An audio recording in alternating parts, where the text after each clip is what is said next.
Here are 3 things that you should be doing before planning your next group vacation. The first thing is figuring out your purpose. Why are you going on vacation? I don't want you to figure out what Susan is doing. I don't want you to think about what Carter is doing. What is it that you are doing? What is your purpose? And the more specific, the better. Are you there for a social media cleanse? Are you there for cultural immersion? Are you there to explore the nightlife? And again, if you can be even more specific than that, the better, because it allows you to figure out what you're willing to compromise on and what you're not. And also, it helps you realize that vacation that you're picturing in your head. And the second thing is being true with your budget. Figuring out what that budget is. I've heard so many stories of people who come back from a group vacation, they took all the pictures, they went with their friends, and again, it looks like every vacation is a great time. As long as the photos look great, the vacation was great. But it's not always the case.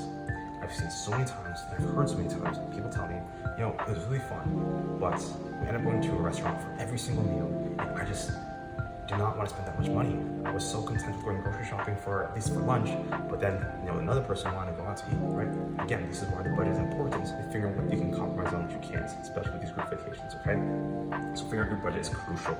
And again, if you're someone who you don't feel comfortable with exposing your budget to someone else, and they're not a person you want to vacation with to begin with. But this leads me to my third thing you should be doing before even planning and booking your next stay. Because when you're at that conversation phase, it's figuring out what are the non-negotiables. What are the things that you want to compromise on, and what are the things that you just absolutely not.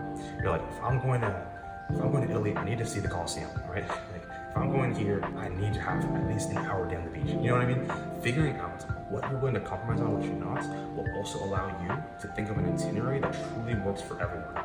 And this is going to be my hot take before I end this video, is that I recommend having a very loose itinerary, especially if you're going somewhere that's a brand new location. Oftentimes people have an itinerary and it feels too rigid. This is just my take, but let us know what you think below. Thank you so much for watching. Let us know what you think, and follow SpeakBoutiq if you want hotel insider information as well as learning how to vacation like a pro. I'm Nick, your content concierge, and I'll see you at the next one.